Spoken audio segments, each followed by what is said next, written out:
Hello guys! One Piece recently released its latest SBS, and I think they might have given a big hint that Kaido before his defeat was planning something huge involving the world government. And I think it could actually involve Kaido's plan to get his hands on ancient weapon Uranus. In the SBS, Oda reveals the backstory of Hanafuda, the former warlord of the sea that Ace defeated 4 years in the past. It turns out that Hanafuda was in fact an ally of Kaido, and he's actually the father of both Ulti and Page 1, where Hanafuda liked Kaido so much that he made his kids join his crew.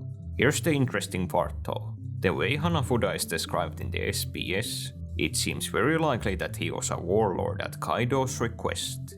Hanafuda apparently became Kaido's man either before or during his time as a warlord, where it is said that Ulti and Page 1 were already with Kaido when Hanafuda lost to Ace. The text also paints a picture that this dude was basically in love with Kaido. Hanafuda is said to have been captivated by Kaido's strength, and that he gave it his all to make Kaido the pirate king. Hanafuda also did not only give his kids to Kaido, but apparently spent his time collecting ancient Zoan devil fruits for him, which likely explains why the Beast Pirates are full of characters with these fruits. Basically, every action Hanafuda made was seemingly done to benefit Kaido, and this means that it's a very good assumption to make that this would include him becoming a warlord of the sea. The SBS pretty clearly indicates that Hanafuda was loyal to Kaido while being in the Warlords, and it's possible that the entire reason why he joined the government was a plan enacted by Kaido. Essentially, Hanafuda's character confirms that Kaido had his own spy in the world government, but what is even more interesting is that Hanafuda might not have been Kaido's only spy. I'm sure some of you are already thinking about this, but there is also another warlord in the series who was secretly working with Kaido. Before he was defeated by Luffy, Doflamingo was said to be Kaido's biggest trading partner, but their relationship clearly went even deeper than this, where Dofi was working for Kaido's benefit even beyond just selling him devil fruits. What is extremely interesting here though is the timeline. Kaido and Doflamingo's partnership is apparently a very recent thing in the story, where it seemingly only started around the last 2 years. In the timeline, this would be after Hanafuda was removed from the Warlords. So, here's the theory. Kaido wanted to find out something specific about the world government for a long time.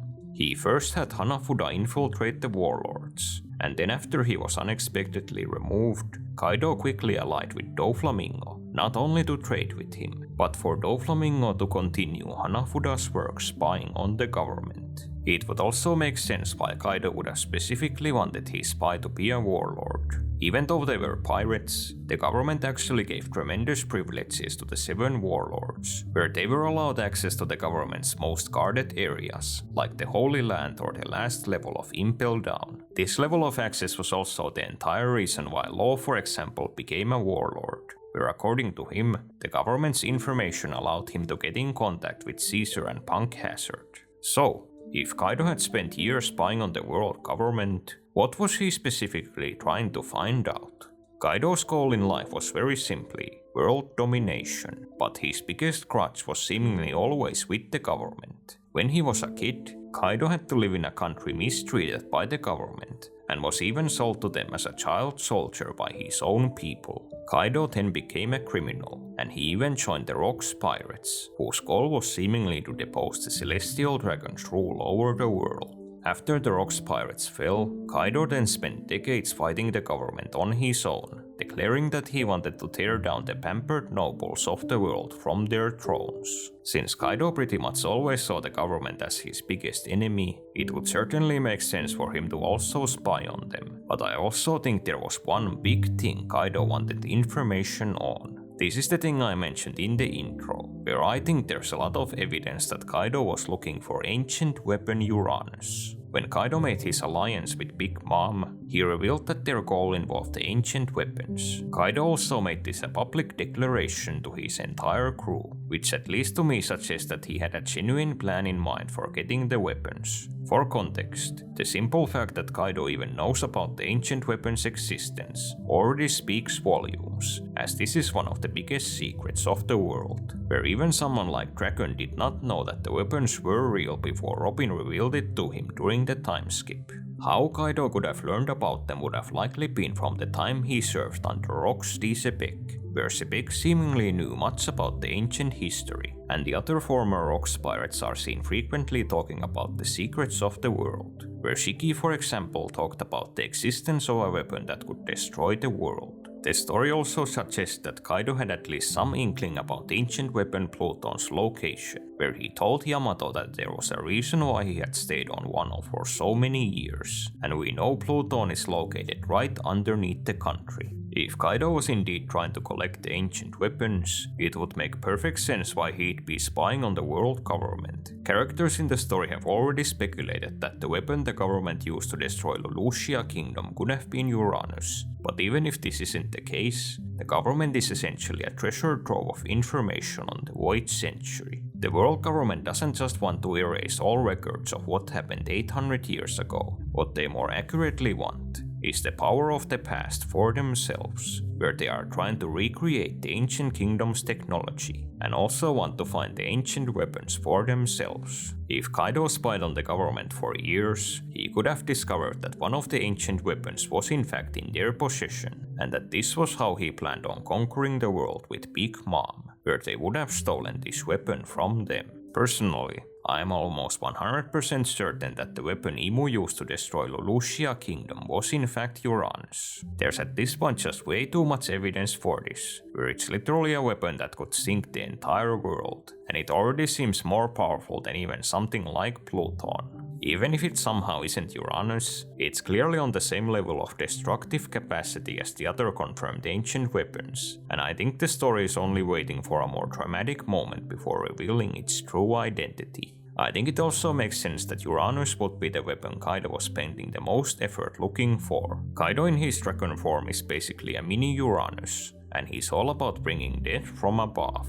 Still, that's just my theory, and I'd actually like to hear what everyone else's thoughts are on Oda pretty much confirming that Kaido for years had a warlord working for him in the government, and what Kaido could have possibly gained from this. Aside from Hanafuda's backstory, probably the second most important thing revealed in the latest SBS was the story of how exactly Kid stole a robbing of Big Mom's road Poneglyph. Apparently, the sweet commander Kid defeated was actually Snack, and this pretty much makes Snack a living meme, because this means that he was defeated 2 separate times by a member of the worst generation. What's even funnier about this is that Snack apparently managed to hide the fact that this happened from both the world and, more importantly, from his mom. Big Mom was under the impression that no one after Roger had managed to steal a robbing of her Poneglyph, and what Brule said was that Kid was promptly defeated when he came to Big Mom's territory. In reality, it is now revealed that Kid actually beat Snack, and Snack ended up giving him the Poneglyph robbing in exchange for sparing his life.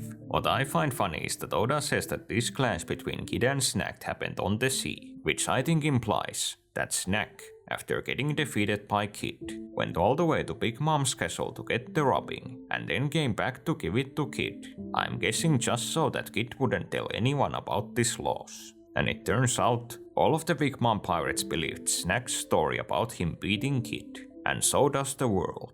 Kid's bounty was still way below Snack's by the time of the Whole Cake Island arc, and I kid you not, it was believed that Snack was the man who took Kid's arm, when we know he actually lost it to Ben Beckman. This is just another in a long line of cases where the Big Mom pirates are confirmed to be just a bunch of liars. And there's so many cases now that I'm starting to think that some of the other things we've been told about them are also false. When Cracker supposedly defeated Uroke, maybe that was just another lie, and Uroke was enough of a Chad to defeat both Snack and Cracker in one night, possibly explaining why Cracker has a huge scar on his face despite the Marines, for example, having never seen his real face. I also bet that Katakuri and Oven have been brainstorming for days on just how to spin them getting duped by Caesar during the Germa cover story. One final interesting thing about the latest SBS is that for the first time since Arlong Park ended, we get our first canonical look at Arlong in over 25 years, where Oda drew his reaction to hearing the news of Jinbei joining the Straw Hats. Literally the only thing we've heard about Arlong in this interim period is that he was captured by the Marines. Since Luffy didn't see him in Impel Down, I personally for a long time speculated that he'd actually been sent to be a slave to the Celestial Dragons in the Holy Land.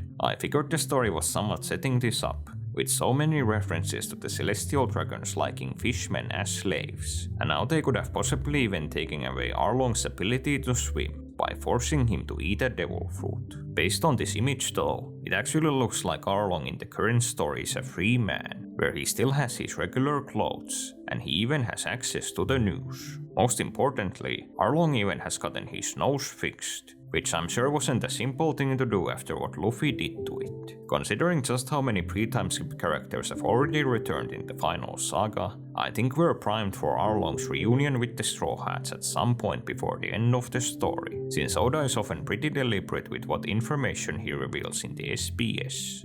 Oh, what's that? There's still one more interesting point Oda brought up. I'll read it verbatim. You should all become channel members of the Sword Piece YouTube channel. It doesn't cost that much, and you get your name listed at the end of his videos, like this, among other exquisite features. That's a weird thing for Oda to put in his SBS, but maybe he's onto something. As always guys, thanks a lot for watching this video to the end.